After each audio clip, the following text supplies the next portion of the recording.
Mesdames, Mesdemoiselles, Messieurs, bonsoir. Merci d'être parmi nous ce soir, donc aussi nombreux à cette séance des Jeudis de Lima. Et c'est la séquence connue sous le nom d'invité du trimestre.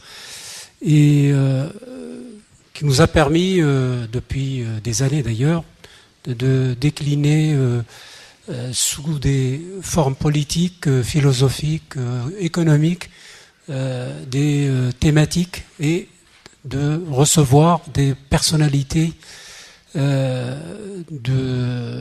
monde de la pensée, tels que Michel Serres, Jacques Derrida et d'autres, ainsi que des hommes politiques. Je ne vais pas tous les citer. Et d'ailleurs, on a des publications et la mémoire de Lima, elle porte cette trace.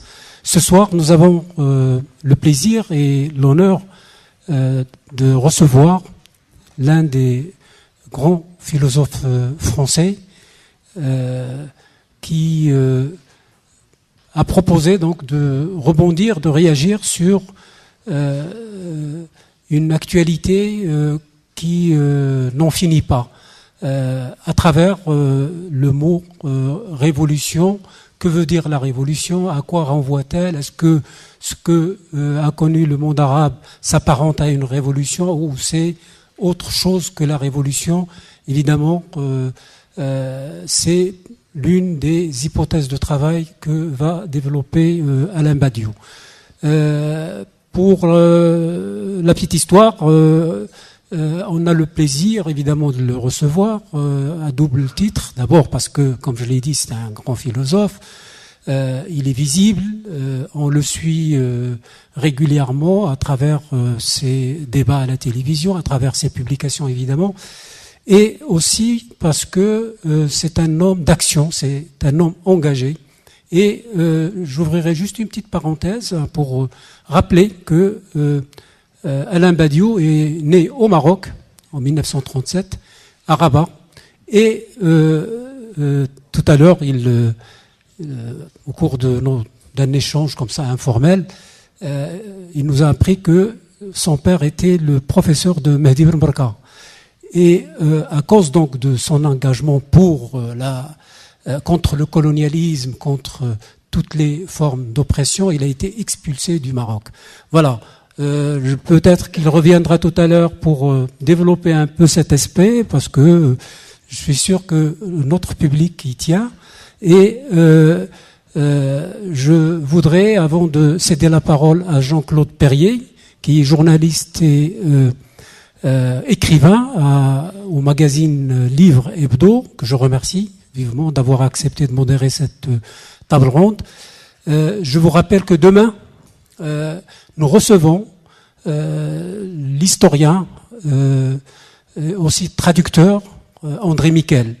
À partir de 19h, vous connaissez André Miquel évidemment, traducteur avec Jamal Dilmelchir des Mille et une Nuits, auteur de la géographie, d'ouvrages sur la géographie et aussi sur la littérature.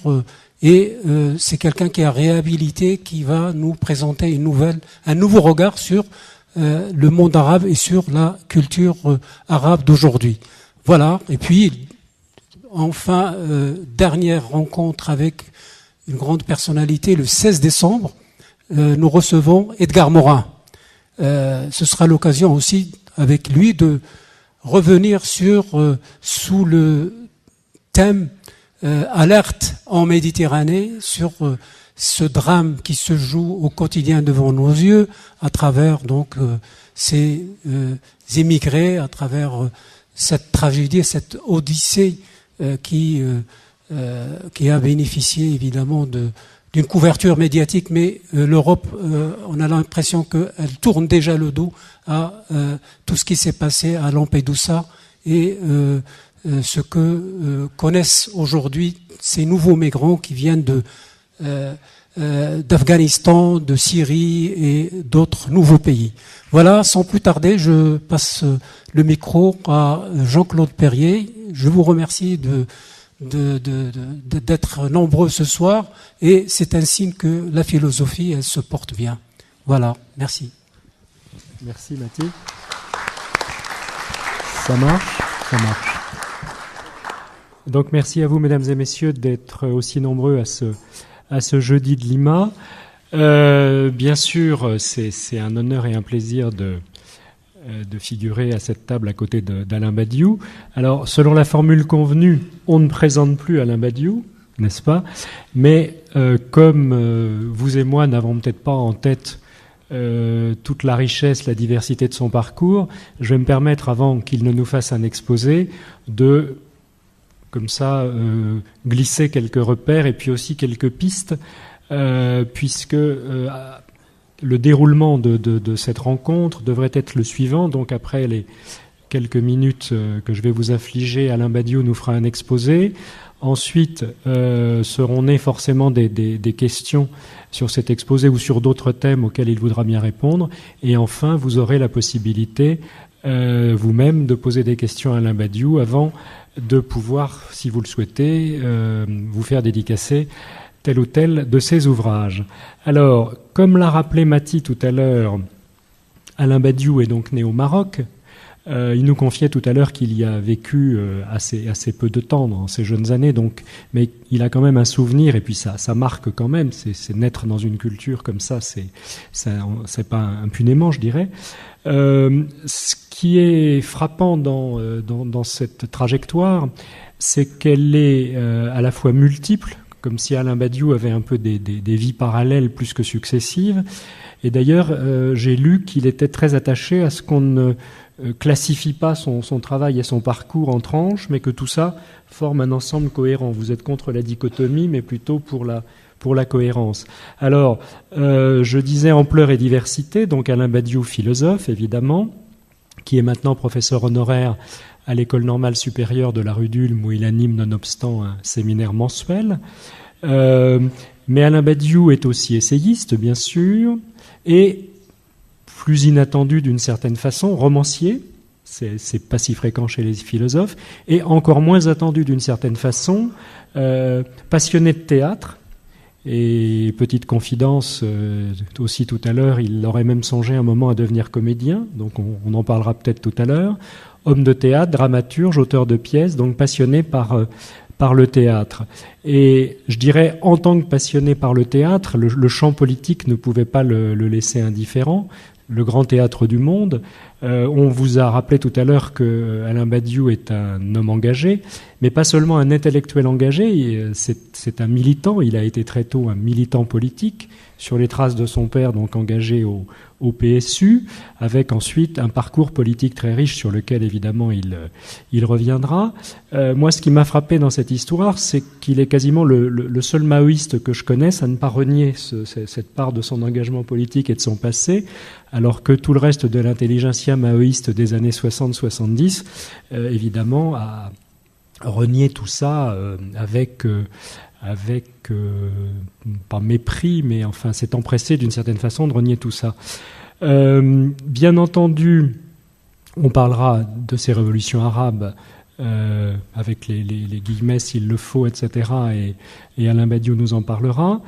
Peut-être aussi nous fera-t-il partager ou bénéficier de ses analyses sur la situation politique actuelle, parce que on l'a laissé en tant que pamphlétaire habillant de belle manière Nicolas Sarkozy. Moi, j'aimerais bien savoir si Alain Badiou pourrait écrire un livre équivalent sur l'actuel président que sur le précédent. Ça pourrait être assez amusant, ou pas, ou pas. Et puis, il y a une dimension évidemment chez Alain Badiou qui est la dimension polémique.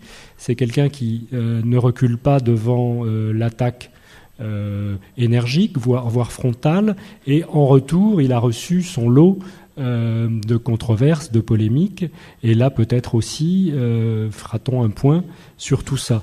Donc voilà un petit peu juste des pistes tracées, donc on va laisser la parole à Alain Badiou, et ensuite donc l'un et les autres, nous lui poserons des questions s'il veut bien aborder un certain nombre de thèmes. Et puis d'autres thèmes évidemment que nous aurions pu oublier mais qui lui tiennent à cœur. Il est chez lui ce soir. Merci. Je vous en prie, Alain. Merci. Merci à vous.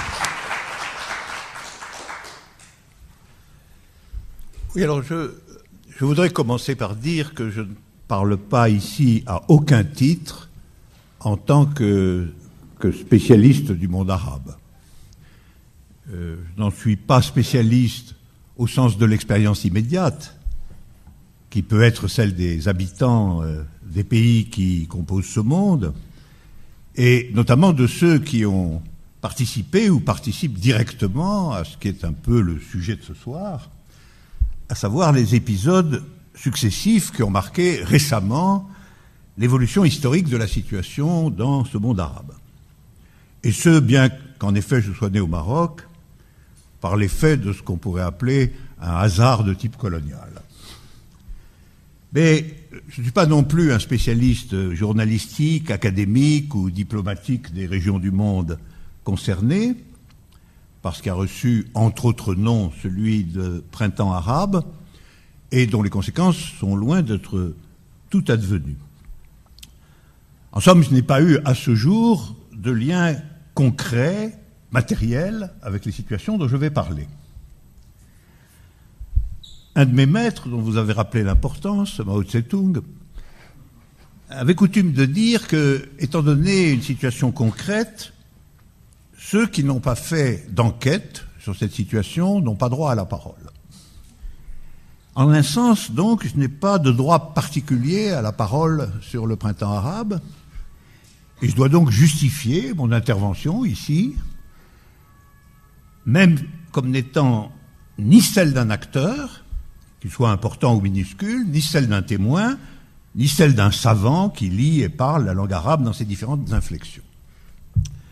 Alors je vais donc commencer par définir le lieu intellectuel et pratique d'où je parle, et d'où je parle notamment de ces événements. Alors il y a d'abord la philosophie, parce que je soutiens que l'invention conceptuelle de la philosophie est sous condition d'autres pensées, d'autres pratiques qui lui demeurent extérieures. Parmi ces conditions, il y a la politique, à la fois le réel politique contemporain et l'histoire des politiques. Et à ce titre, toute nouveauté politique qui se manifeste dans le monde actuel, et d'autant plus qu'elle semble pouvoir relancer ou infléchir l'histoire des politiques, me concerne en tant que philosophe. Puis alors, par ailleurs, je soutiens que toute vérité, c'est-à-dire tout ce qui possède de façon vérifiable une portée universelle, prend naissance et crée dans un contexte historique particulier. Je vous dirais même que c'est mon problème le plus important. Comment comprendre que ce qui vaut universellement puisse cependant commencer, être créé et déployé dans des situations qui sont, elles, toujours absolument particulières, dans l'espace comme dans le temps, dans la géographie comme dans l'histoire. Autrement dit, la question de la genèse des vérités universelles dans des situations qui sont par définition particulières, dans l'espace et dans le temps, est un problème qui, à mon sens, est au cœur de la philosophie. Alors à ce genre de commencement de ce qui est universel dans un monde localisé, particulier, j'ai donné, après beaucoup d'autres, le nom d'événement. Alors il en résulte que tout ce qui ressemble à un événement, dans ce sens-là, tout ce qui semble produire des effets qui, bien que localisés, pourraient avoir une portée universelle, me concerne en tant que philosophe. Alors la question, finalement, que me pose, inévitablement, tout ce qui se passe, particulièrement dans les dernières années, dans l'ensemble de ce que nous appelons, par facilité, d'une certaine façon, le monde arabe, peut finalement être ainsi très simplement résumé. La question donc dont je vais parler ce soir devant vous, sommes-nous contemporains d'un événement politique dont le site particulier est interne au monde arabe, mais qui est virtuellement porteur de conséquences dont la portée est universelle. Voilà ma question. Alors, je voudrais vous indiquer dès le début une difficulté qui peut étonner. C'est que caractériser ce qui se passe en Égypte ou en Tunisie ou ailleurs comme étant de l'ordre de l'événement semble facile, voire évident. Cependant que caractériser tout cela comme politique est en un certain sens bien plus difficile. Un événement, c'est une rupture dans les lois stables d'une situation. C'est un phénomène imprévisible de l'intérieur de ce qu'on connaît et de ce qu'on pratique être les lois stables de cette situation. Un événement, c'est un commencement, précisément parce que rien dans les lois de la situation, dans la structure, si vous voulez, de la situation, ne permet de prévoir son arrivée et ses péripéties. Or, il est certain qu'à échelle de l'opinion générale, personne, avant 2010-2009, ne doutait de la stabilité des régimes autoritaires de Moubarak en Égypte et de Ben Ali en Tunisie. Ils étaient même couramment donnés par leurs chers alliés occidentaux comme des exemples de stabilité, mettant ces pays, en tout cas, à l'abri du très redouté et très obscur islamisme, avec tous les guillemets que vous voulez. Or, 2 ans plus tard, des partis, se réclamant explicitement de l'islam, étaient au pouvoir dans ces 2 pays.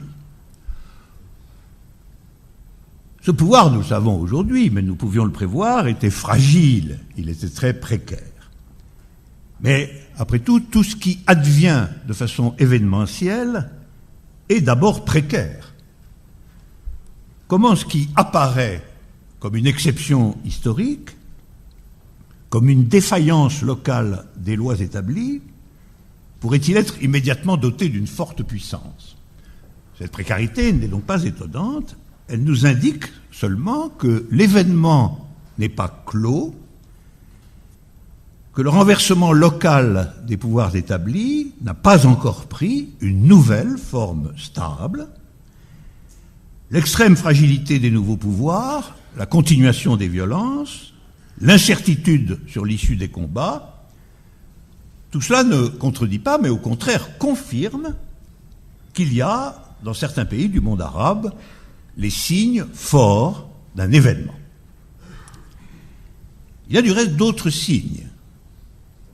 Par exemple, nous savons, c'est un point très important, que les formes concrètes, sensibles d'un événement ne ressemblent en rien à ce qui se passe dans la vie ordinaire, dans l'existence réglée par l'état de la situation et finalement par l'état tout court, celui qui régente la situation. Et en effet, dans différents pays arabes, ce qu'on a vu était entièrement séparé, novateur, par rapport aux coutumes du visible dans ces 2 pays.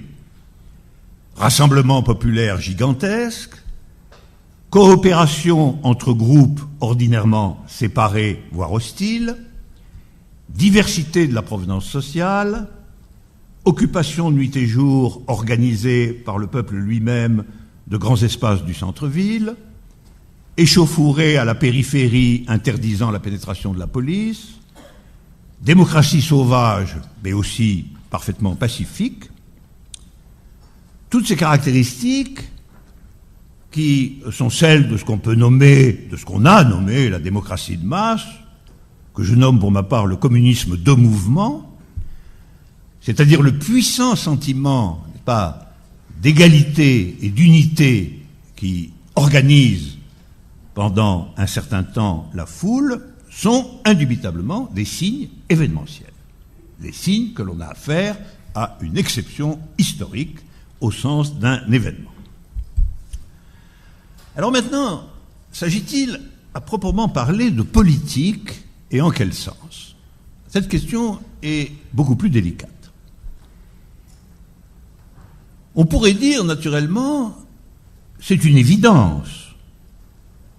Le mot d'ordre unificateur, dans les deux cas aujourd'hui les plus significatifs, les plus achevés, Égypte et Tunisie, concernait la direction de l'État. Moubarak dégage, Ben Ali c'est fini, et le résultat immédiat, quelles que soient les péripéties à venir, le résultat immédiat a bel et bien été la fuite ou l'arrestation de ces potentats en apparence parfaitement installés et maîtres du pouvoir. On pourrait dire quoi de plus évidemment politique que le renversement d'un pouvoir d'État en place? Bien, pour moi, philosophe, cette évidence, à vrai dire, n'en est pas une. Il faut disposer d'une définition un tout petit peu précise de la politique pour trancher cette question. Je propose philosophiquement de réserver le nom de politique au développement réel dans un collectif déterminé, un pays, une nation, un peuple, d'une conception générale de l'organisation de ce collectif. Il y a une pensée et une pratique qui concernent l'organisation de la vie collective elle-même. Alors ce développement d'une conception générale de l'organisation de la collectivité doit être certes objectif, réel, pratique. Il doit se manifester de façon tangible et durable pour qu'on dise qu'il y a politique. Mais il est toujours aussi, peut-être principalement, subjectif. Il vise la construction en sa faveur d'une opinion large, ralliant de vastes couches populaires, et son mode d'être consiste, en général, en des pratiques, des processus militants organisés, réunissant des gens de provenance diverses, ce qu'on pourrait appeler des gens de partout, réunis précisément par leurs convictions communes concernant une transformation, un réaménagement ou une recréation des règles générales de l'univers collectif concerné. C'est pourquoi on pourrait dire empiriquement que le centre vivant des politiques, quelle qu'elle soit, c'est la réunion.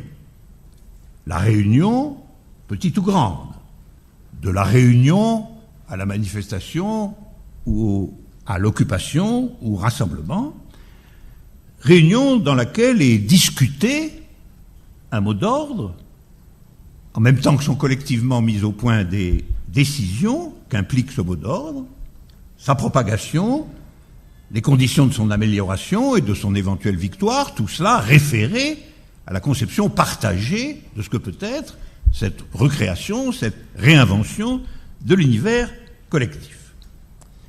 Alors bien entendu, tout cela concerne souvent l'État. Il s'agit souvent de juger les mesures prises par l'État, de les soutenir ou de les attaquer. Ça concerne aussi des jugements portés, positifs ou négatifs, sur le personnel du pouvoir.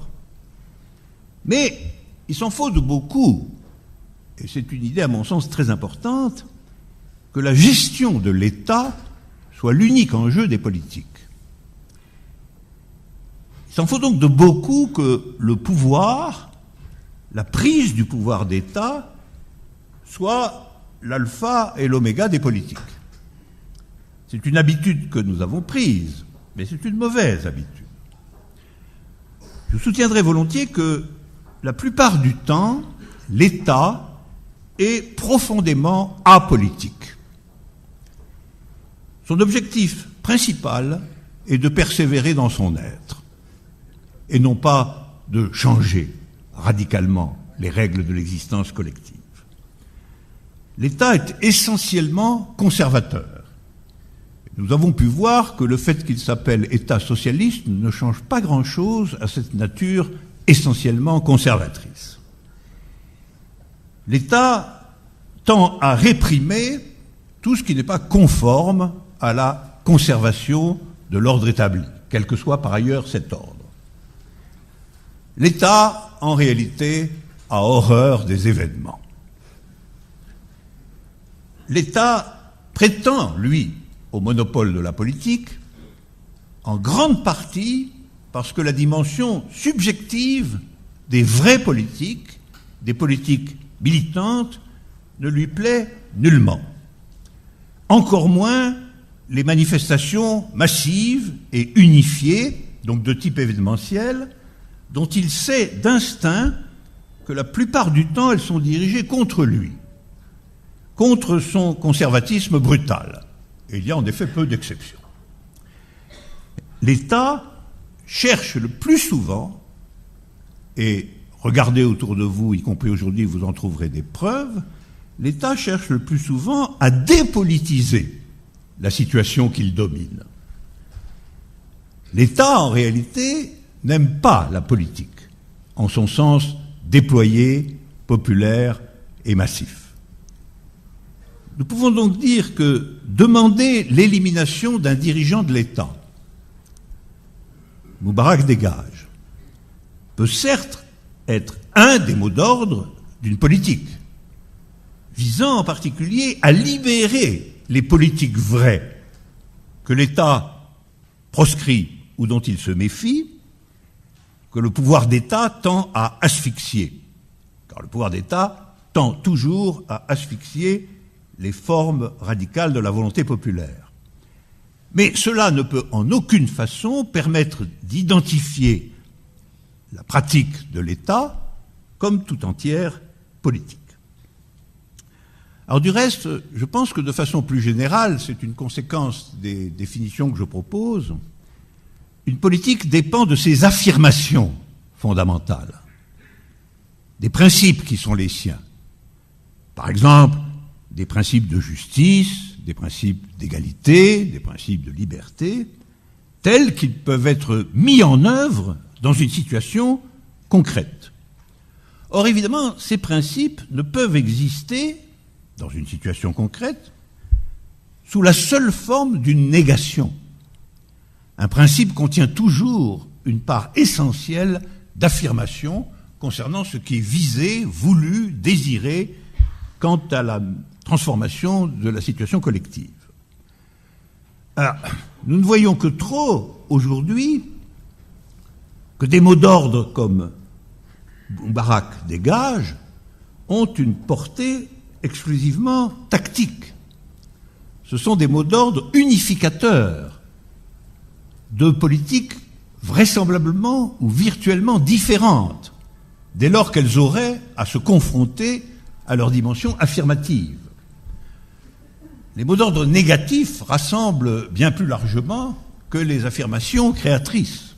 Nous le savons parfaitement, surtout quand elles commencent, qu'elles débutent, qu'elles sont en exception de la situation. Alors, si nous le comprenons bien aujourd'hui, c'est que on me dit de toutes parts, mais je n'ai pas fait d'enquête, que le général Fattah al-Sisi est aujourd'hui extrêmement populaire en Égypte. Alors je le crois, puisque je n'ai pas fait d'enquête m'indiquant le contraire. Mais de loin, je ne vois pas que l'état militaire de Moubarak soit radicalement remis en question au sens d'un nouvel aménagement de la collectivité générale par le général al-Sisi. Je crois voir plutôt une sorte de cercle tout à fait étonnant. L'élimination de la forme militaire du pouvoir d'État sous la pression des masses a fait venir finalement au pouvoir les frères musulmans. L'élimination des frères musulmans par un coup d'État militaire tout de même d'une rare brutalité a fait revenir la forme militaire du pouvoir d'État pour le moment. En somme, deux négations semblent s'annuler conformément à la logique classique, deux négations équivalent à une réaffirmation, et ce au prix tout de même de massacres significatifs et d'arrestations massives. Alors cette circularité négative, vous voyez, cette circularité négative s'explique parce que, quelles que soient par ailleurs les considérations sur ce que vaut ou ne vaut pas tout cela, mais cette circularité négative s'explique parce que le mouvement populaire massif qui a fait chuter Moubarak n'avait en définitive comme lien interne fort qu'une négation. Moubarak dégage. Il a ensuite abouti à un accord très formel et d'ailleurs contesté, un accord très extérieur, celui qui a conduit, sans aucune idée politique précise, à des élections.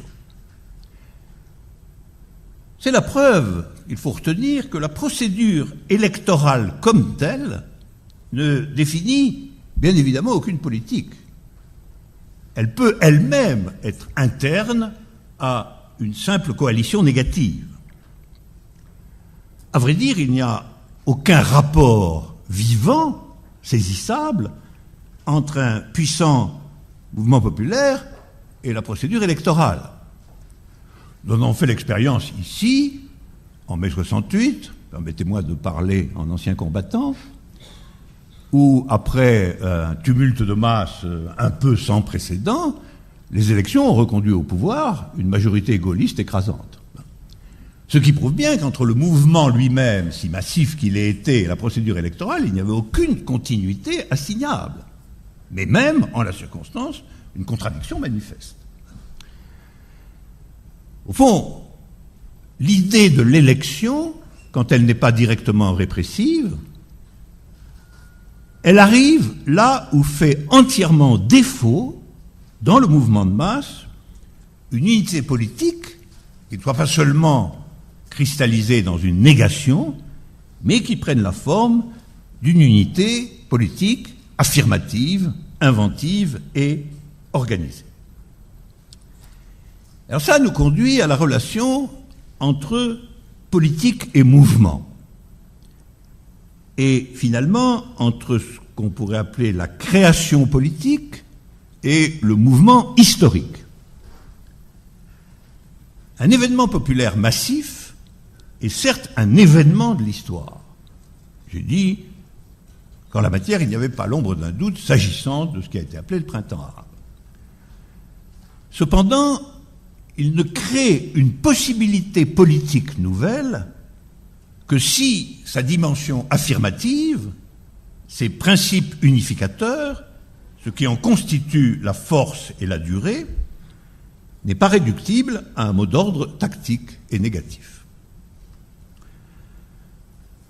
Alors, dans un petit livre publié à Chaud en 2011, sous le titre « Le réveil de l'histoire », le réveil de l'histoire, hein, j'ai qualifié les mouvements populaires du monde arabe d'émeutes historiques.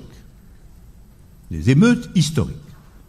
Naturellement, je reconnaissais ainsi leur grandeur et, en un certain sens, leur importance universelle. Je ne reviens nullement sur ce jugement, quelles qu'aient été les péripéties postérieures. Mais déjà, je redoutais, avant même qu'elles aient eu lieu, que les fameuses élections libres ne transforment cette importance historique en une grave faiblesse politique. Et je le redoutais d'autant plus que je voyais dans l'unité de surface autour des élections libres la main de l'Occident impérial, sous sa forme subjective. En effet, les grandes et moyennes puissances dotées d'un capitalisme développé composent aujourd'hui, sous le nom de communauté internationale, c'est un nom comme un autre, l'équivalent impérial moderne de la Sainte Alliance contre-révolutionnaire au XIXe siècle. Je propose de considérer que les légitime de la Sainte Alliance contre-révolutionnaire qui a suivi la Révolution française dans les années 1820-1830, a aujourd'hui ressurgi, après l'effondrement des États socialistes, sous le nom coloré de communauté internationale. Alors, ces puissances agissent partout, y compris militairement, pour organiser, dans les zones qui les intéressent pour diverses raisons, des élections libres. C'est un point particulier de monter des organisations et des expéditions militaires pour organiser des élections libres. Ça n'est pas rien, c'est une invention significative même. Et au fond, disons-le clairement, c'est d'ailleurs une évidence, elle pense que les élections libres amèneront au pouvoir des clients dont il y a chance qu'ils soient à la fois plus dociles et plus acceptables que les dictatures militaires. Que les dictatures militaires, que les mêmes puissances de la communauté internationale, rappelons-le, ont installé et soutenu pendant des décennies. N'oublions jamais ce qu'a été, par exemple, pendant des décennies, la politique de la glorieuse démocratie nord-américaine en Amérique du Sud. Non seulement elle y a soutenu des dictatures infâmes pendant des décennies, mais elle les y a installées. Le coup d'État de Pinochet au Chili s'est médité et organisé dans les locaux de l'ambassade américaine elle-même. Donc n'oublions pas cela, et demandons-nous, quand elle continue cette même politique d'intervention partout, sous la forme d'expéditions militaires démocratiques, n'est-ce pas, si ce n'est pas la continuation de la même politique par d'autres moyens. Au fond, la puissance idéologique du mot démocratie est là un argument de propagande, et je me dis que cette démocratie est au fond la modernité politique dont se réclament les puissances impériales contemporaines, comme elles le faisaient déjà, à vrai dire, contre les États socialistes d'avant 1989. Et à mon sens, cette modernité est fallacieuse parce qu'elle vise à écraser toute levée politique réelle en réduisant cette levée politique à la mise en place d'une forme d'État particulier qui est l'État des élections libres, sans vérifier aucunement ni se soucier qu'il y ait une corrélation véritable, concrète, affirmative, effective entre cette mise en place d'États nouveaux par les élections libres et ce qui constituait l'unité subjective véritable du mouvement populaire. Il est quand même vrai que cette modernité, comme toute modernité, fascine une partie de l'opinion publique des pays concernés, en particulier, nous le savons, les classes moyennes. J'ai maintes fois démontré, ou tenté de démontrer, que le mot démocratie, en son sens étatique, puisqu'il y a aussi la démocratie de masse, il y a la démocratie de lieu, il y a bien d'autres formes de la démocratie, c'est-à-dire les élections libres, c'est-à-dire une forme d'État, une réduction du mouvement à l'État, en réalité, et le fétiche propagandiste du capitalisme contemporain, ce qu'on pourrait appeler son masque séducteur. Alors c'est pourquoi, à l'occasion des émeutes historiques dans le monde arabe, dont je saluais la grandeur, dont je pensais qu'elles constituaient en effet un réveil de l'histoire, j'ai mis en garde contre la puissance subjective de ce que j'ai appelé le désir d'Occident. Le désir d'Occident tel qu'il pouvait travailler une fraction des populations, y compris de celles qui étaient mobilisées dans la levée historique populaire. Désir d'Occident dont la forme matérielle est bien connue, bien-être, production, marchandises, etc., tout ce que le capitalisme peut proposer ou offrir à la subjectivité consommatrice, mais dont la forme étatique, pseudo-politique, est justement le motif invariable des élections libres. Alors, je ne veux pas jouer au prophète, mais j'écrivais à l'époque, à l'intérieur même de mon enthousiasme historique pour les mouvements populaires dans le monde arabe, ceci, là je me cite sur ce sujet particulier, j'écrivais ceci: une émeute soumise au désir d'Occident prend la forme immédiate d'une émeute antidespotique dont la puissance négative et populaire est bien celle de la foule, mais dont la puissance affirmative n'a pas d'autre norme que celle dont l'Occident se prévaut. Un mouvement populaire répondant à cette définition a toute chance de se terminer par des réformes constitutionnelles très modestes et des élections bien contrôlées par la communauté internationale, dont sortiront vainqueurs, à la surprise générale des sympathisants de l'émeute, soit des sicaires bien connus des intérêts occidentaux, soit une mouture de ces islamistes modérés dont nos gouvernements apprennent peu à peu qu'il n'y a pas grand-chose à redouter.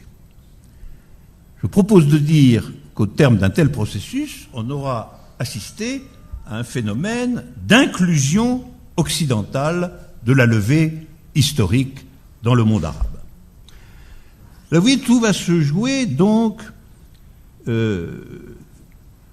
dans la question de savoir ce que les émeutes historiques dans le monde arabe ont en réalité ouvert.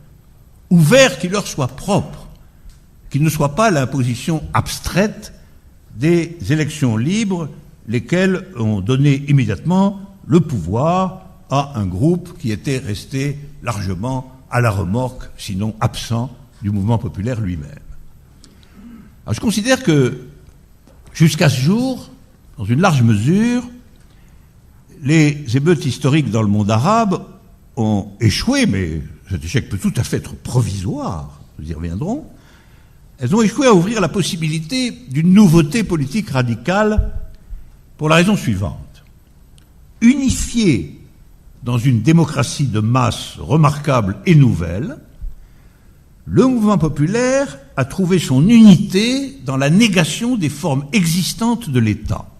Telle a été la genèse de ces mots d'ordre. Mais pour ce qui était des formes politiques nouvelles à inventer et à proposer, il a laissé provisoirement la victoire aux élections libres, c'est-à-dire au désir d'Occident, parce que le motif de la démocratie, le motif étatique de la démocratie, a représenté pour lui la seule modernité politique disponible en ce qui concerne la forme de l'État. Alors vous voyez, tout se joue dans le rapport entre politique et histoire dans cette affaire, tel que le convoquent pour nous ces grands épisodes historiques dans le monde arabe sur trois plans qu'on pourrait distinguer ainsi. Premièrement, le rapport du mouvement à l'État, qui prend généralement une forme essentiellement négative. À bas l'État existant, à bas Moubarak dégage, Ben Ali c'est fini, etc. Le rapport du mouvement, deuxièmement, à la modernité occidentale, médié par la question de la démocratie, subjectivement et finalement constitutionnellement médié par la question de la démocratie, et troisièmement, le rapport de la création politique, de la nouveauté politique au mouvement, à l'État et à l'Occident. Alors c'est là que pour analyser dans son contexte général la portée non seulement historique mais éventuellement politique des émeutes dans le monde arabe, nous allons nous servir du schéma que vous avez normalement entre vos mains et qui figurait au tableau jusqu'à sa disparition. Il va revenir. Inopinée. Il va sûrement revenir. Évidemment, la question de savoir qui peut appuyer sur ces TRL.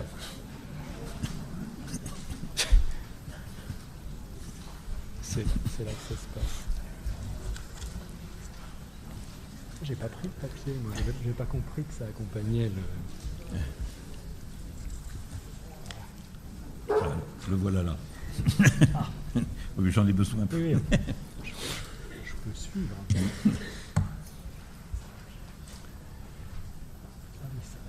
Ça demande quelques explications. Ah, je suis là pour ça. Ça y est. Voilà, bon. Alors, nous allons donc, je vais éclairer ce gribouillis géométrique. Alors, l'hypothèse du schéma que vous avez là sous les yeux, que j'espère qu'un certain nombre d'entre vous ont directement sur les genoux, c'est la suivante. La situation mondiale contemporaine, là je m'écarte pour l'instant de la particularité des révoltes dans le monde arabe pour parler de la situation mondiale. L'hypothèse est la suivante. La situation mondiale contemporaine ne peut être comprise, il est impossible de la comprendre dans ses principaux effets subjectifs, de façon à soutenir l'invention politique, à partir d'une seule contradiction.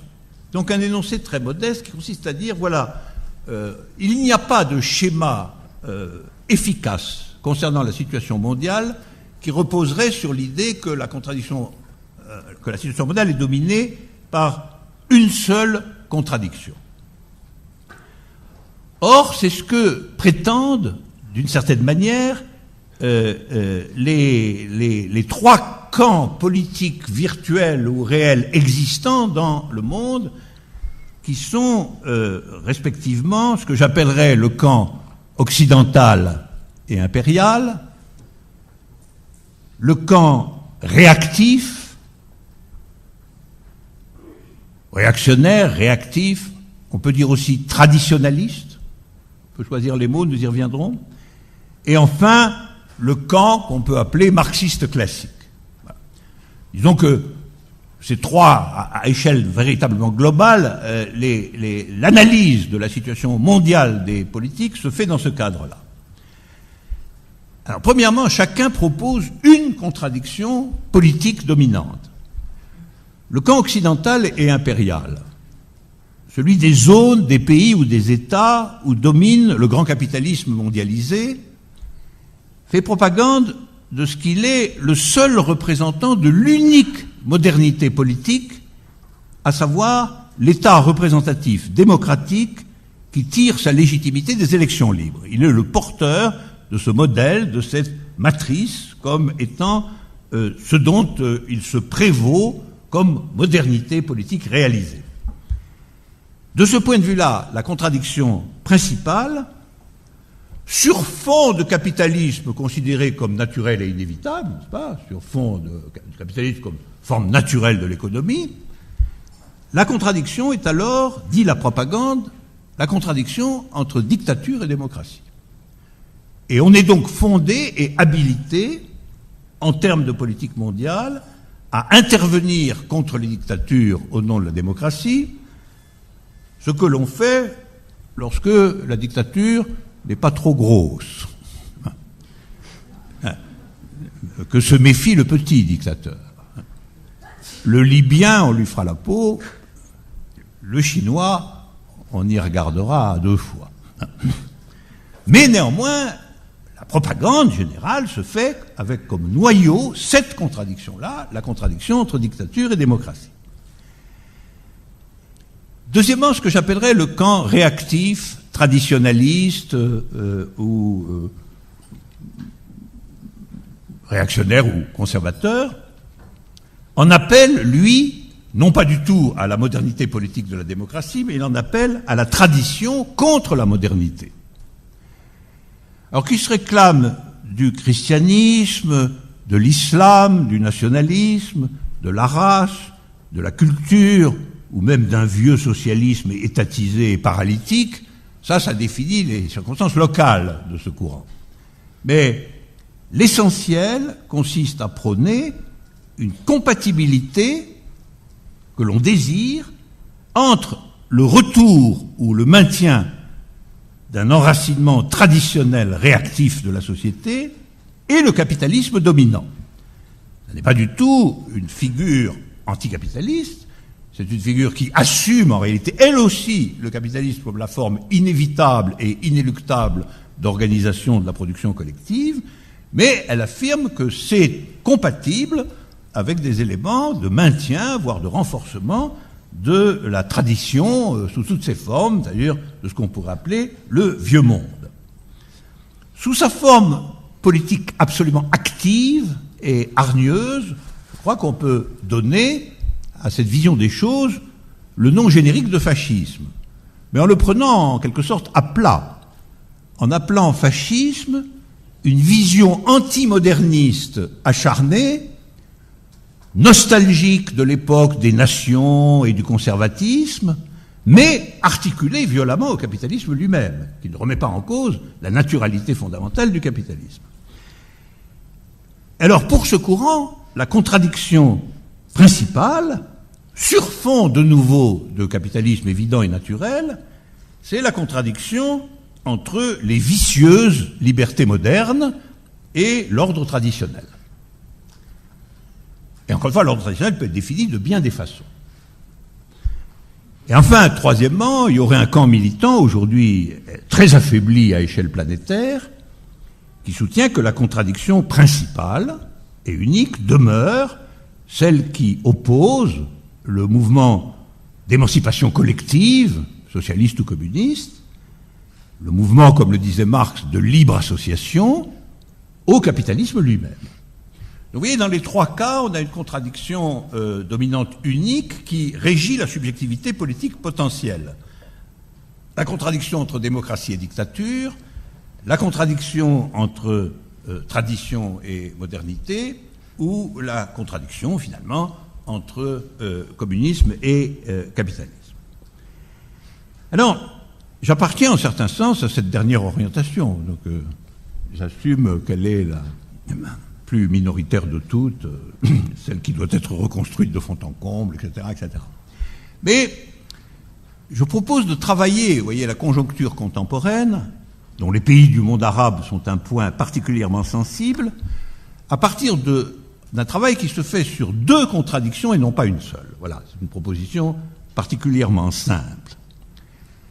Ma thèse est en effet que les événements dans le monde arabe démontrent que, aujourd'hui, dans la conscience des masses populaires, et singulièrement dans cette fraction intermédiaire qu'on pourrait appeler du nom de petite bourgeoisie éduquée, qu'on appelle quelquefois classe moyenne, etc., dans cette frange qui n'est ni réductible à l'antique prolétariat, ni réductible à la classe dominante, que dans la conscience de ces groupes sociaux, le drame contemporain, c'est que la contradiction entre modernité et tradition opère à contresens de la contradiction entre capitalisme et émancipation. Et qu'au lieu que ces deux contradictions soient parallèles, elles sont, dit le schéma, perpendiculaires. Et que du coup, une division axée sur le désir d'Occident, sur ce que j'ai appelé le désir d'Occident comme seul recours contre la tradition, expose le mouvement dans son ensemble à une captation autoritaire au service des intérêts impériaux. Vous voyez, la logique, c'est de dire ceci. Si on veut comprendre la situation, il faut bien voir qu'aujourd'hui, il n'y a pas de superposition tenable dans les conjonctures concrètes entre la contradiction entre modernité et tradition, version éclairée et version réactive, conscience traditionnelle et conscience d'avant-garde, prenez-le comme vous voulez, il n'y a pas de superposition entre ça d'un côté et d'un autre côté la contradiction héritée de la période précédente, qui était quand même la contradiction entre capitalisme et révolution, bon, disons-le comme ça, ou entre capitalisme et communisme, peu importe les mots. Non seulement ces deux contradictions ne sont pas parallèles ou ajustées l'une à l'autre, mais elles sont en contradiction l'une avec l'autre. Donc la thèse, c'est la suivante: la conjoncture mondiale ne peut être éclairée qu'en termes de contradiction entre deux contradictions, et non pas de contradiction unique qui répartirait de façon simple des camps. Alors c'est ce que le schéma va essayer de dire, et je le commente rapidement en commentant dans l'ordre suivant les sommets, les côtés, le triangle, le rectangle noir et tout ce qui est rouge. Voilà. On va faire ça très vite. Alors premièrement, les sommets du carré indiquent les deux contradictions perpendiculaires et non pas parallèles. C'est-à-dire la contradiction verticale entre modernité et tradition et la contradiction horizontale entre capitalisme et communisme, capitalisme et capitalisme et anticapitalisme, peu importe les mots pour l'instant. Voilà. Donc, ça, ce serait l'ossature absolument générale de ces deux contradictions perpendiculaires et non pas parallèles. Si on revient vers le mouvement populaire dans le monde arabe, on peut dire que, d'une certaine façon, lui, en tant que mouvement, pendant, mettons en Égypte, les 18 jours de son existence, il est relativement fusionnel. C'est-à-dire, il produit les deux contradictions dans une sorte d'indistinction générale. Pourquoi ? Parce que ceci est autorisé par le caractère négatif du mot d'ordre. Vous comprenez bien que Abba Moubarak, ça peut vouloir dire Abba Moubarak parce qu'il représente un système despotique et militaire archaïque de la politique et que nous voulons la démocratie en son sens occidental comme modernité politique, et puis avec des tas d'autres considérants derrière. Ça peut aussi vouloir dire, d'une certaine façon, nous ne voulons plus Moubarak parce qu'il est le représentant en Égypte du capitalisme militarisé et de l'alliance avec les Américains. Ça peut vouloir dire les deux choses. Mais les deux choses ne sont pas forcément en état de fusion. Donc le mouvement, comme toujours, fusionne des subjectivités politiques différentes avec le prix à payer d'un mot d'ordre essentiellement négatif. Donc, première raison pour laquelle il n'est pas facile au mouvement d'accoucher d'une vérité politique nouvelle, c'est qu'il peut donner l'apparence qu'il fusionne les deux contradictions, mais uniquement à l'intérieur d'une négation. Si on va passer à l'affirmation principielle, on va s'apercevoir aussitôt d'un décollement très important qui va en réalité scinder le mouvement lui-même. Voilà pour les sommets. Alors maintenant, je commente les trois côtés du carré dans le sens, en tournant dans le sens contraire des aiguilles d'une montre, Occident, fascisme, État socialiste. Alors, là, je vais très vite. D'une certaine façon, Occident, je l'ai déjà dit, c'est le nom de la modernité capitaliste. C'est le nom qui régit, désigne le fait qu'aujourd'hui, le capitalisme avancé, développé, et sa forme politique adéquate, à savoir la démocratie parlementaire, serait le nom de l'unique modernité politique. Tout le reste étant archaïque ou arriéré. Donc Occident, c'est le nom de la relation entre capitalisme et modernité. Fascisme, je l'ai déjà dit, c'est le nom d'une relation entre capitalisme et tradition, c'est-à-dire qui, au contraire, se réclame de la tradition comme compatibilité possible avec le capitalisme. Et sur le troisième côté, État socialiste, je propose de dire que les vieux États socialistes, feu les États socialistes, étaient en réalité un communisme articulé à une tradition. Voilà. Alors ça, je pourrais le développer longtemps, mais c'est pas le lieu ici. C'est-à-dire que vous savez très bien que ces États socialistes ont été caractérisés par un conservatisme foncier sur quantité de questions. Conservatisme sur la question des mœurs, conservatisme sur la question des formes politiques, et finalement, conservatisme sur la question de l'État. Puisque au lieu de bâtir un État axé en termes de mouvement vers le communisme, on bâtit un État encore plus séparé que l'État traditionnel. Donc, toute une vision du monde portée par ces États qui se réclamaient du communisme s'est orientée non pas vers la production d'une modernité nouvelle, mais s'est enracinée au contraire dans des éléments de tradition sur lesquels il a axé toute une partie de sa propagande. Alors, le quatrième côté qui serait décisif, ce serait l'invention d'une vérité politique nouvelle qui, tout en se réclamant du communisme, tout en se réclamant donc de la possibilité d'organiser la société sur des bases absolument différentes de celles de la modernité capitaliste, n'en serait pas moins créateur d'une nouvelle modernité. D'où le pointillé que vous voyez sur le quatrième côté du carré, entre communisme et modernité, c'est la nouvelle vérité politique possible, telle que, y compris les émeutes historiques dans le monde arabe, montrent très clairement la nécessité.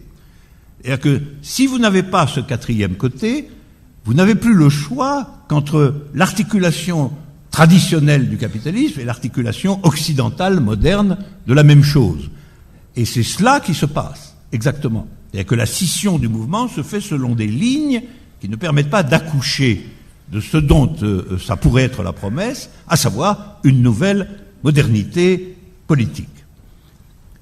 Ce serait, si je puis dire, la possibilité d'une politique qui aurait des raisons d'être fidèle à l'unité du mouvement, et des raisons affirmatives, et non plus seulement des raisons négatives, vous voyez, et qui pourrait proposer à une partie de la composition du mouvement une modernité nouvelle, et qui pourrait proposer à l'autre partie du mouvement quelque chose qui serait réellement de nature anticapitaliste. Voilà.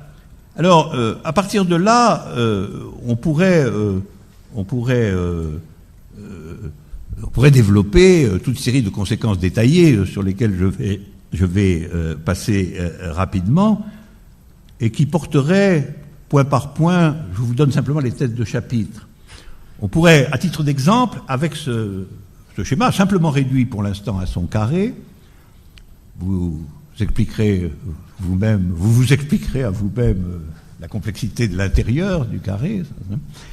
On pourrait donner 3 exemples, qu'après tout je vous lègue en exercice, si vous voulez. C'est-à-dire, premièrement, ce schéma permet d'expliquer, ça je l'ai presque déjà fait pour vous, l'exercice permet d'expliquer l'étrange circularité égyptienne dont je parlais tout à l'heure. C'est-à-dire pourquoi, d'une certaine façon, il y a en définitive un retour de la figure de l'État militaire, alors qu'il était justement la cible absolument première du mouvement lui-même. Et vous voyez bien que c'est parce que, entre les deux, c'est en réalité la corrélation entre capitalisme et tradition qui s'est installée au pouvoir. Et que la corrélation entre capitalisme et tradition, c'était une composante possible du mouvement, mais ça n'en était pas du tout la nature générale, la nature unificatrice. Autrement dit, que Moubarak dégage pour que s'installe en gérant du capitalisme égyptien des partisans acharnés de la mentalité de l'organisation sociale traditionnelle, c'était absolument pas ce que voulait toute une partie essentielle du mouvement. Mais on ne peut pas sortir, vous voyez, de cette figure, c'est-à-dire de cette impasse circulaire, si on n'est pas en état de proposer une figure émancipatrice, une politique nouvelle, totalement disjointe du désir d'Occident, mais qui néanmoins se propose de façon effective comme modernité, et non pas comme utilisation ou retour à des vieux schémas traditionnels, eux-mêmes despotiques et usés. Donc ça, ce serait le premier point. Le deuxième point, ça permettrait d'éclairer pourquoi l'enjeu constitutionnel a été décisif et demeure décisif, comme vous savez, dans la situation dans les pays arabes. Pourquoi ce côté de la discussion de la Constitution, que ce soit en Tunisie, en Égypte ou ailleurs, est si fondamental? Je pense que, finalement, c'est parce que les questions de la modernité objective prennent la forme constitutionnelle de l'État. C'est une des modalités supplémentaires de l'emprise de la question de l'État sur le mouvement, là où une nouvelle vérité politique n'est pas en travail, à savoir que la question de ce qui est interdit ou autorisé devient centrale, alors que ça n'est qu'une question politique tout à fait dérivée, ça. Elle devrait être portée et résolue dans un contexte autre que celui d'une discussion constitutionnelle. Vous voyez, l'importance de la question constitutionnelle est le pendant et la conséquence de l'hégémonie du thème des élections libres comme prétendu résultat ou solde du mouvement. Et troisièmement, on pourrait aussi s'interroger à partir du schéma sur le rôle de la violence. Quelle a été la fonction spécifique de la violence, de son retour, de sa permanence ou de son recommencement.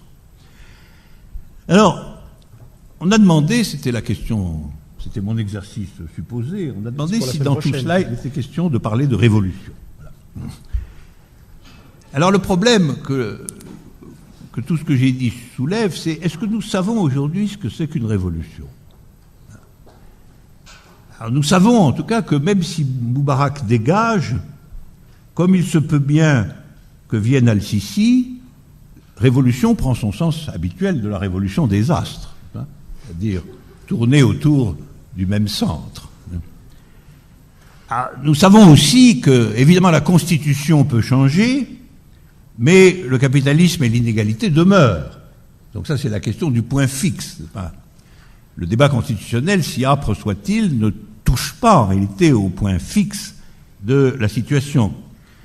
Révolution peut n'avoir pas de sens autre que de tourner autour du même axe, et réforme constitutionnelle, en tout cas, laisse subsister justement le même axe. Au fond, nous savons que la destruction du vieux monde n'est pas par elle-même la réalisation d'un nouveau monde, mais de nouvelles formes du vieux monde. Alors la tempête historique n'est politique que si elle fait venir, fût-ce lentement, mais dans une sorte de certitude laborieuse, dont au fond la figure du militant est porteuse, comme l'arc-en-ciel de nouvelles lumières. Et c'est pour ça que je voudrais terminer par un poème de Mahmoud Darwish. Parce que c'est ce qu'il nous dit à la fin du grand poème qui est titré « Sous les fenêtres antiques », que vous trouverez dans le recueil des poèmes palestiniens. Et au fond, ce poème va nous dire que quand la politique est absente, on peut tout de même trouver dans le poème de quoi saisir la trace de cette absence. Et je vous lis cette fin du poème dans la traduction de Olivier Carré. Cette fin du poème s'appelle « Promesse de la tempête ». Qu'apparaisse, je le veux, le refus de la mort. Je brûlerai les champs qui larmoient comme saignement de nez et dénuderai l'olivier de toutes ses branches suintantes. Et si j'ai chanté la joie sous les paupières des yeux apeurés, c'est que la tempête m'a promis un vin de cépages nouveaux et des arcs-en-ciel. La tempête a balayé le bruissement des oiseaux vains et des branchages d'emprunt de dessus les troncs des arbres bien en pied. Qu'apparaisse, je le veux, la fierté de toi, entaille de la ville, ô toi, gravure d'un éclair sur nos nuits mornes. La nuit se renfrogne à ma vue, pour me garder de l'ombre et des regards de la haine, j'irai chanter la joie sous les paupières des yeux apeurés. Depuis qu'elle s'est levée dans mon pays, la tempête m'a promis du vin et des arcs-en-ciel. Alors vous voyez, ce que Darwish nous dit là, c'est que, au fond, il faut être partout dans le monde à la recherche d'une modernité qui ne soit plus chevillée au désir d'Occident, qui ne soit plus ce qu'il appelle les écorces d'emprunt, qui soit porteuse de l'égalité et non de la puissance du capital,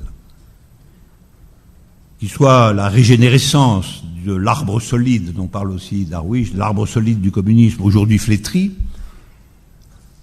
et peut-être à l'école de ce que les émeutes du monde arabe ont encore à nous dire, nous ont dit et ont encore à nous dire, car leur destin politique n'est pas achevé, il faudrait que viennent les nouvelles tempêtes, parce que c'est bien de tempêtes que nous avons aussi besoin, de tempêtes historiques, mais des tempêtes qui, comme le désire le poète, promettent positivement quelque chose. Des tempêtes qui promettent l'alliance du vin et des arcs-en-ciel. Merci.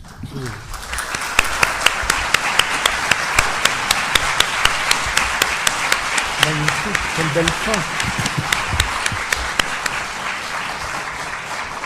Bien, écoutez, je pense qu'on peut dire un grand merci à Alain Badiou pour cet exposé brillant qui nous a fait voyager dans l'arc-en-ciel de la pensée, j'allais dire.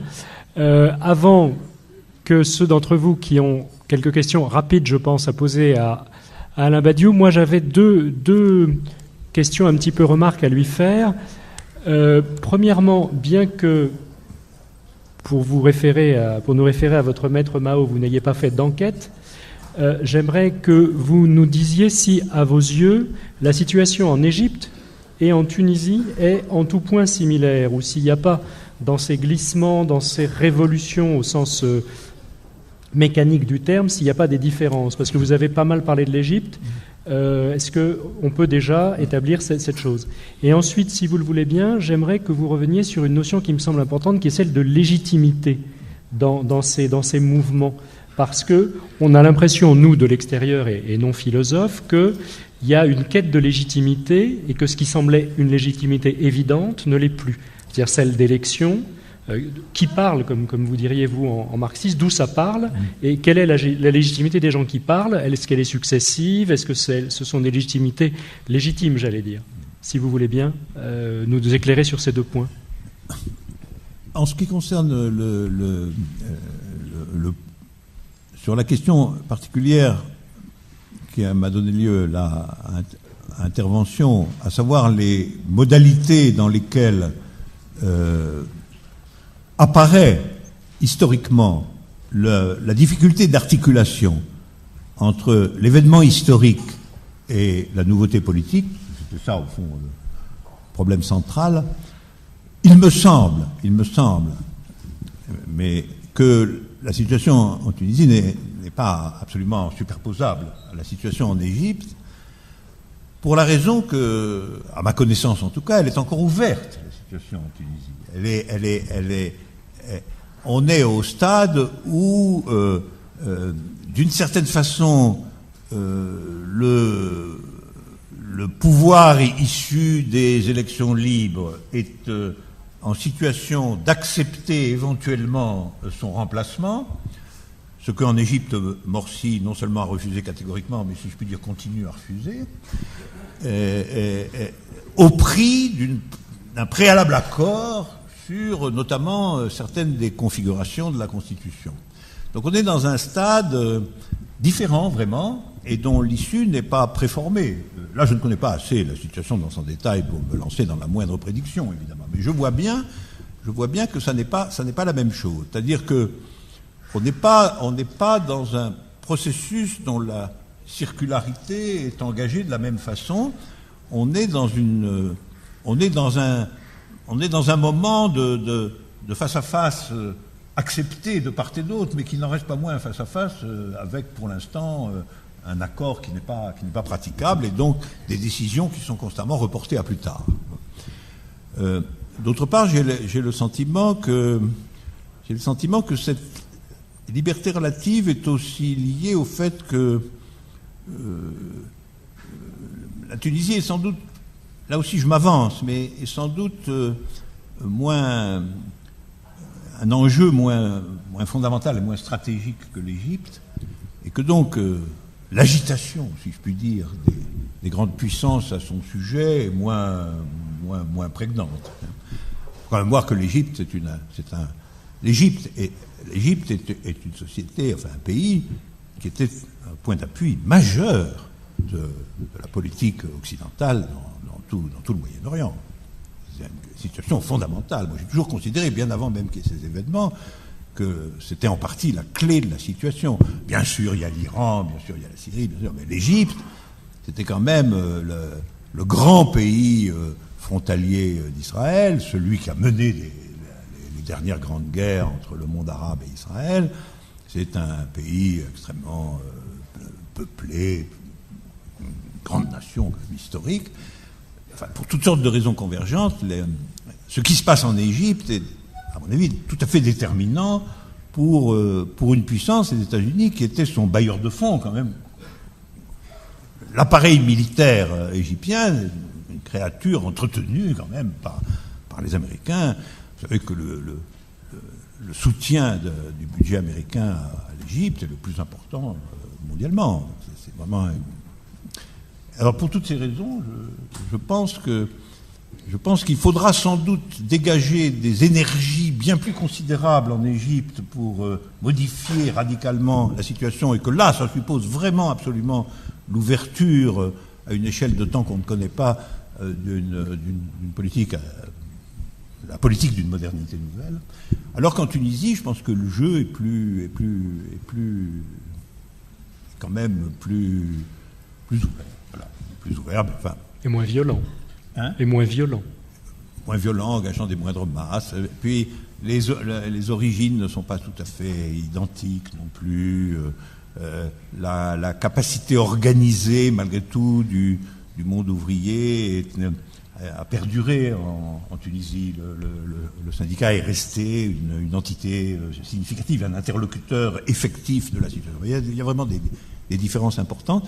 Et je pense que de ce point de vue-là, la Tunisie est un laboratoire politique sans doute plus localisé, plus limité, mais en un certain sens peut-être plus ouvert et plus instructif à terme, parce qu'en Égypte, il faut vraiment il y a une pesanteur des blocs en présence qui est extrêmement. Pas oublier que l'affrontement entre armée et frères musulmans régit la politique égyptienne depuis les années 50. Donc c'est un demi-siècle d'histoire qui, d'une certaine façon, et là, ce qui s'est passé, c'est qu'au fond, normalement, la situation aurait dû accoucher d'un acteur nouveau véritable, et que c'est quand même finalement par le retour à l'affrontement exterminateur, si je puis dire, entre l'armée et les frères musulmans que la séquence historique, pour l'instant, s'est ramenée. Voilà, la seconde question. La légitimité des pouvoirs. Ah oui, alors la légitimité, moi, je vais vous dire quelque chose. La question de la légitimité est une question qui a toujours été très compliquée parce que si on prend la question de la légitimité du côté de l'État, alors cette légitimité, en réalité, relève de considérations qui sont largement juridiques. Alors juridiques au sens politique. C'est ce que dit la légitimité Je constitutionnelle. suis le président légitime. Voilà, il faut qu'il y ait un président légitime. Et un président légitime, c'est un président qui a été légitimement élu. Et un président légitimement élu, c'est un président qui a été élu conformément aux règles instituées et consensuelles de la Constitution. Donc le débat constitutionnel, c'est un débat qui définit la légitimité politique en termes de pouvoir d'État. En termes de pouvoir d'État réglés, codés par des considérations constitutionnelles. Et puis, la légitimité d'un mouvement est tout à fait différente. Il est tout à fait frappant que non seulement tout le monde, lors des grandes manifestations égyptiennes sur la place Tahrir, disait sur la place « Nous sommes les Égyptiens », alors qu'ils étaient, même si c'était 2 millions, ils étaient loin d'être les Égyptiens. Mais que l'opinion publique mondiale entérinait ce point. Vraiment. Donc, même l'opinion occidentale, qui n'aurait pas dû, en vertu de ses propres principes, n'est-ce pas, ils n'avaient pas été élus légitimement, les gens qui étaient sur la place Tahrir. Elle n'aurait pas dû mais il y avait une puissance irrésistible de cette affirmation légitime, nous sommes le peuple égyptien, qui était une légitimité factuelle, une légitimité historique. Et puis alors, il y aurait un troisième type de légitimité qui serait une légitimité liée au fait qu'on a conduit jusqu'au bout un processus politique, un peu, par exemple, comme la mise en place des premières institutions provisoires au moment, mettons, de la libération de la France, a été légitime parce que c'était les résistants qui le faisaient. C'était aussi une minorité. Hein. Oui, très, oui. C'était aussi une minorité. Donc je pense qu'il y a 3 légitimités différentes, voilà. Il y a une légitimité historique qui en fait est une légitimité populaire et massive. Il y a une légitimité politique qui est une légitimité des processus novateurs de la politique. Et puis il y a une légitimité étatique, constitutionnelle. Et l'histoire de la légitimité, c'est toujours l'histoire de la relation compliquée, conflictuelle, articulée entre ces 3 légitimités.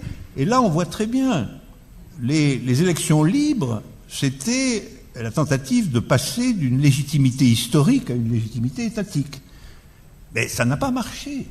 C'est-à-dire, cette légitimité étatique, elle n'a pas été reconnue comme légitime, largement par une partie importante du mouvement lui-même. C'est donc bien la preuve qu'on ne peut pas imposer la légitimité étatique quand les autres types de légitimité sont actifs. Ça va bien quand personne ne lève le petit doigt. Alors à ce moment-là, évidemment, on va voter le jour où la Constitution demande de voter, et puis voilà, c'est tout. Mais si vous avez quelques millions de gens dans les rues, c'est plus tout à fait la même chose. Au point que je me souviens parfaitement que subjectivement, l'expérience des élections provoquées par De Gaulle à la fin de 68 sont apparues aux gens du mouvement comme une pure et simple instrument de répression de la légitimité du mouvement. C'est-à-dire le remplacement de la légitimité du mouvement par la légitimité constitutionnelle, par une décision étatique forcée. D'où le grand mot d'ordre, élection piège à con. Ça nous rappelle des souvenirs. Ben oui, c'était comme si le mouvement avait été le pigeon de cette affaire.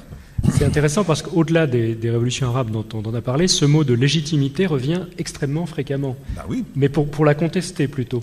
Mais je pense que le mot légitimité revient très souvent parce que précisément aujourd'hui, non seulement dans les pays arabes, mais c'est pour ça aussi qu'ils sont intéressants et ont une portée universelle, la question de la légitimité refait surface dans le contexte de contradiction entre des définitions différentes de la légitimité. Par exemple, aujourd'hui, une frange de l'opinion française est en train de mettre en cause la légitimité du président de la République. Ben oui. Il y a aussi un Hollande dégage. Ça, si on lit la presse.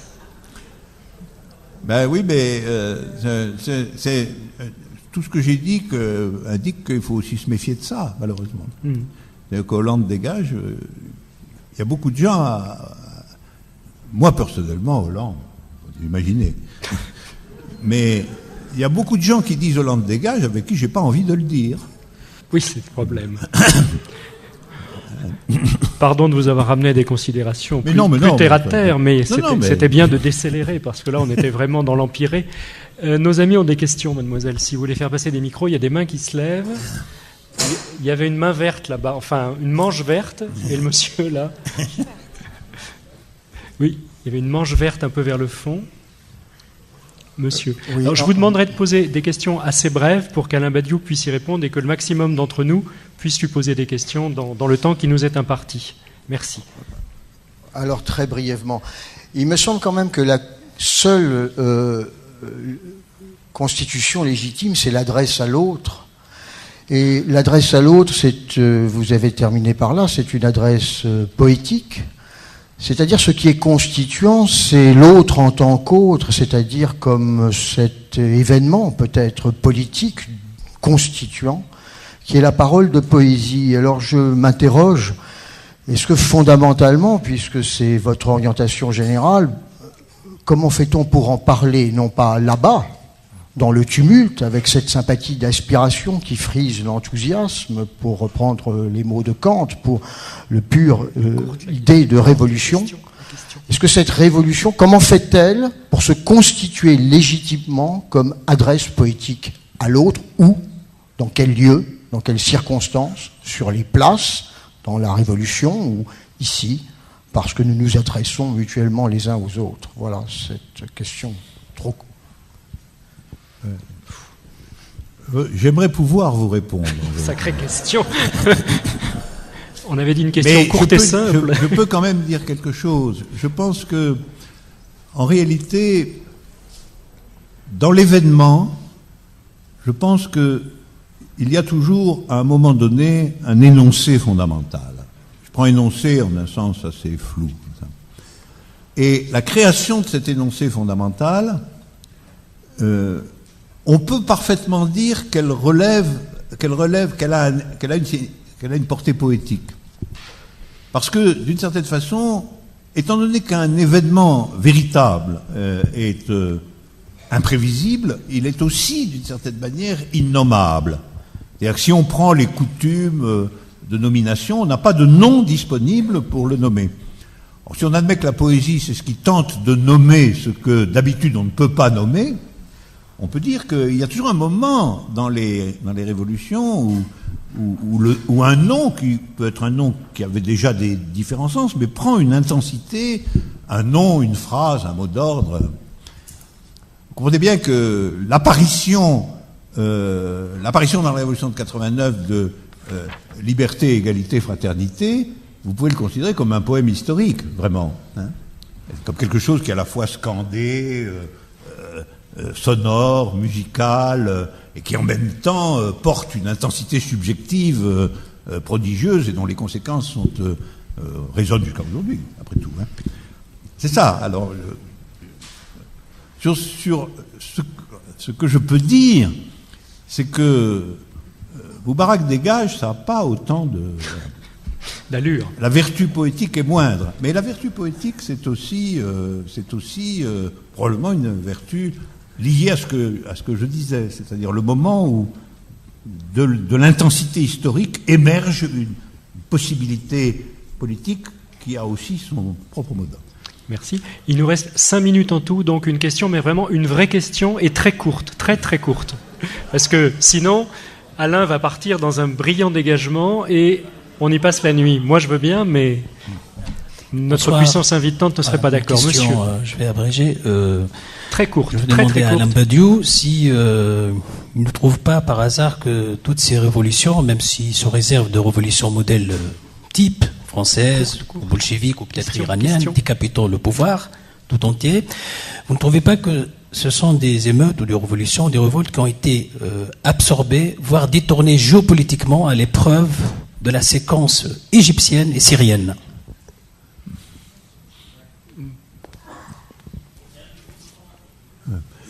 Oui.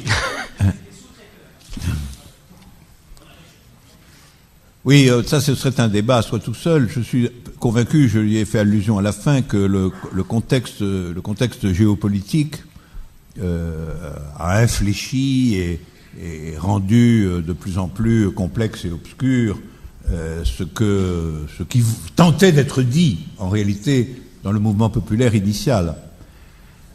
Parce que il faut bien voir le monde arabe, mais le Moyen-Orient plus généralement et plus particulièrement en même temps, le Moyen-Orient, c'est une plaque sensible de l'ensemble des contradictions géopolitiques contemporaines. Je me dis parfois que c'est comme, ce qui n'est pas une considération rassurante, que c'est comme les Balkans avant la guerre de 14.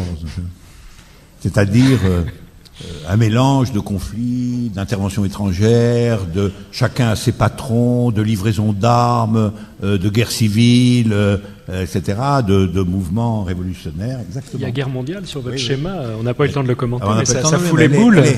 Et par conséquent, là, moi, j'adopterais alors la maxime de Lénine sur ce point. C'est-à-dire, ou bien la révolution conjurera la guerre, ou bien la guerre provoquera la révolution. Voilà. Pour l'instant, on préférerait quand même la première branche de l'alternative. Une ultime question. Madame, oui, une main rouge féminine. Ah bah, la parité, messieurs, dames, quand même.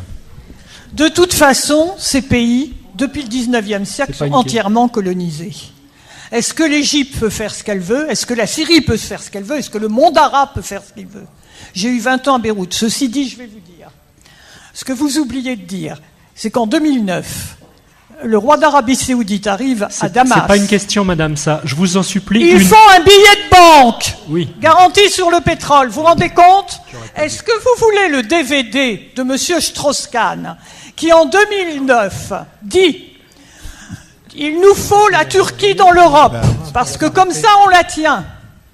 On fait aussitôt l'indépendance du Kurdistan, dont le pétrole est entièrement tenu par M. Rothschild. Chère et madame, ce qu'il faut, vous ferez une conférence un autre jour. C'est pas possible. La Turquie de se ressouder avec le monde arabe, car il faut faire exploser le monde arabe. Rendez-nous le micro, merci. Je suis désolé, mais c'est pas possible. Vous voyez, une vraie courte question, mais une question là, vraiment. Oui. Une question ouverte.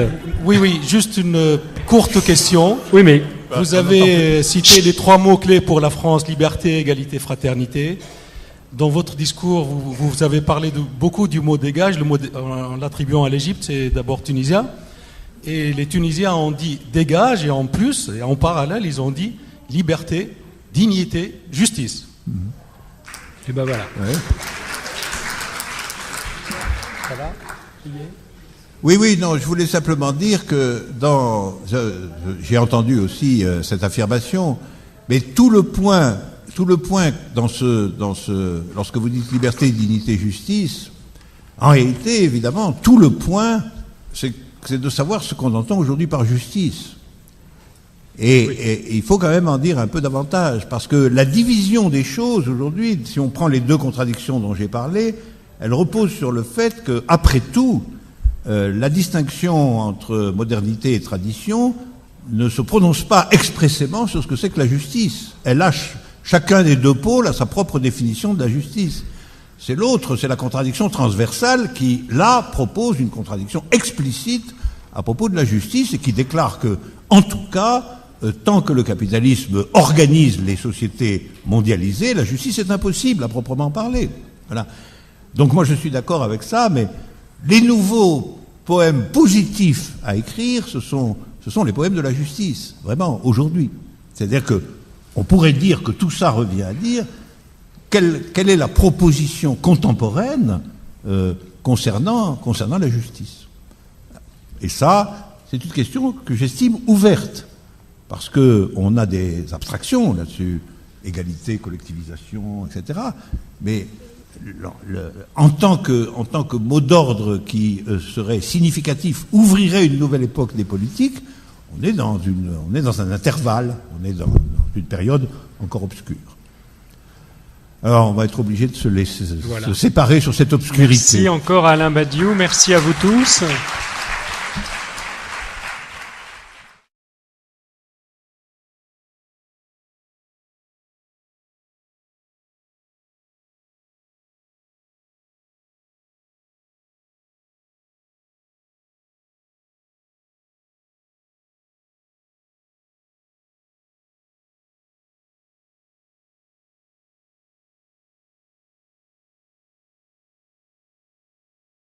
Mesdames, Mesdemoiselles, Messieurs, bonsoir. Merci d'être parmi nous ce soir, donc aussi nombreux à cette séance des Jeudis de Lima. Et c'est la séquence connue sous le nom d'invité du trimestre, et qui nous a permis, depuis des années d'ailleurs, de décliner sous des formes politiques, philosophiques, économiques, des thématiques, et de recevoir des personnalités du monde de la pensée, tels que Michel Serres, Jacques Derrida et d'autres, ainsi que des hommes politiques. Je ne vais pas tous les citer, et d'ailleurs on a des publications, et la mémoire de Lima, elle porte cette trace. Ce soir, nous avons le plaisir et l'honneur de recevoir l'un des grands philosophes français qui a proposé donc de rebondir, de réagir sur une actualité qui n'en finit pas. À travers le mot révolution.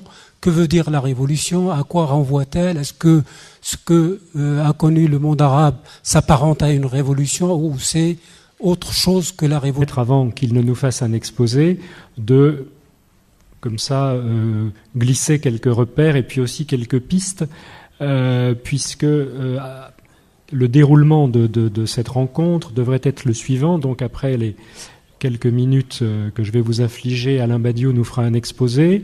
Ensuite, seront nées forcément des questions sur cet exposé ou sur d'autres thèmes auxquels il voudra bien répondre.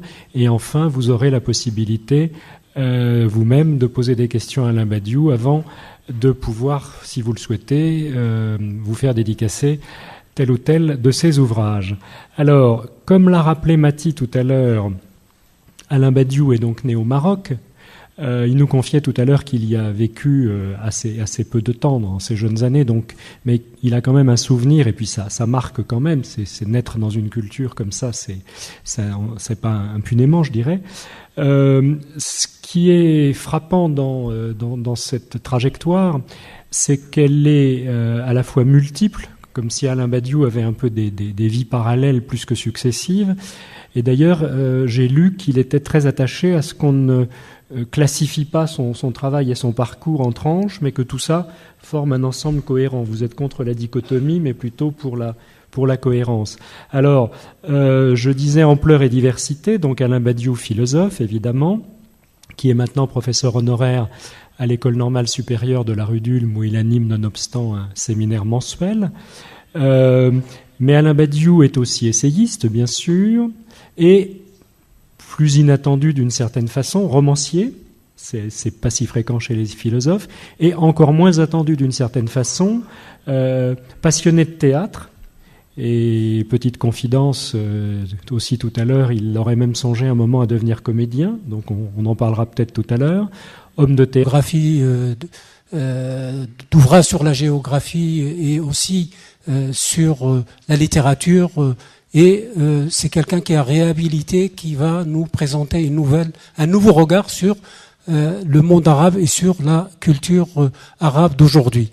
Voilà. Et puis, enfin, dernière rencontre avec une grande personnalité, le 16 décembre, nous recevons Edgar Morin.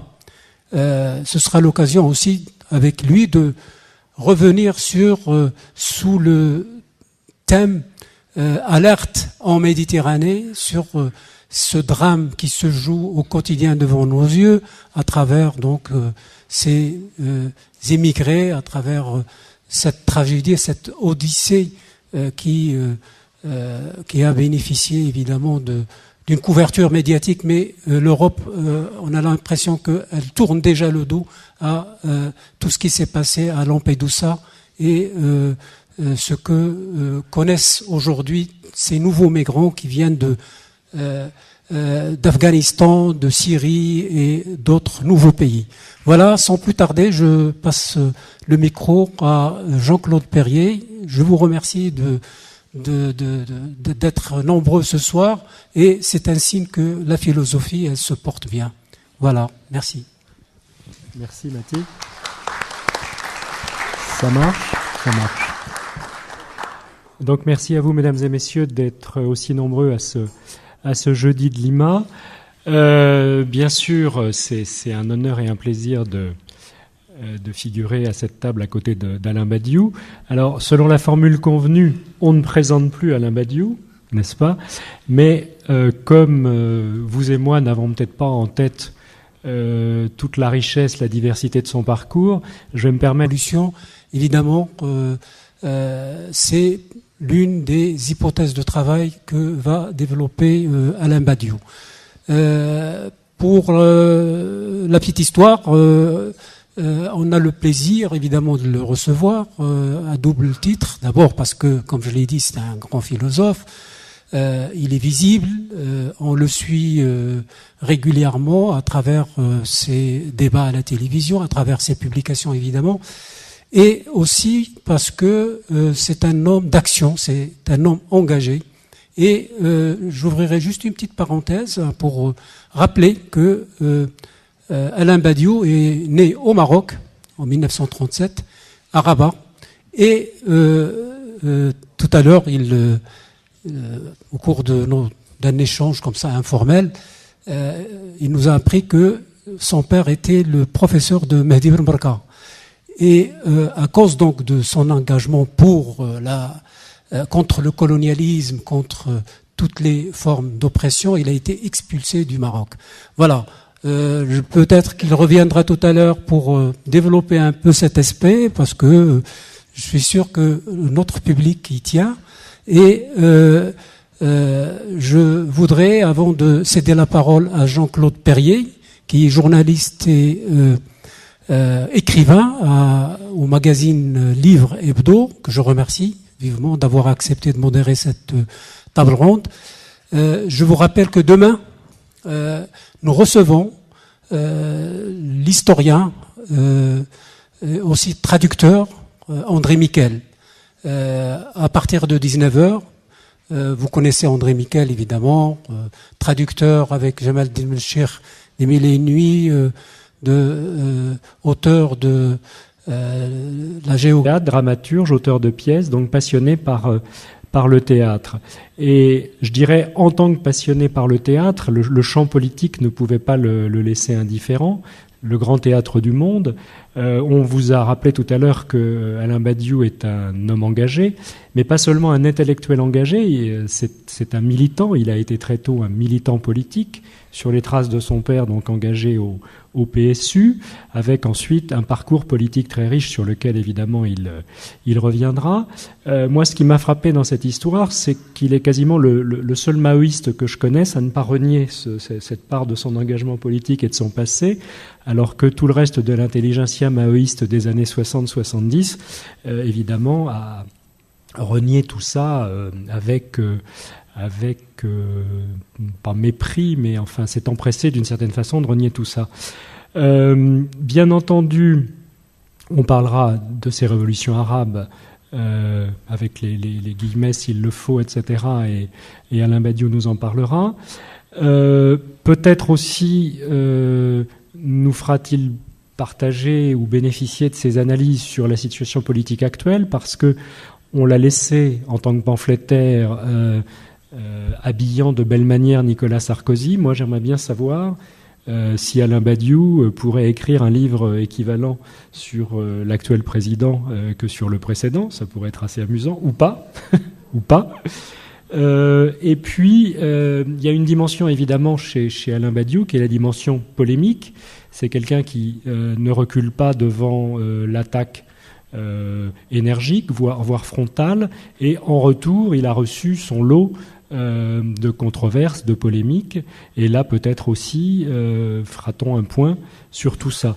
Donc voilà un petit peu juste des pistes tracées.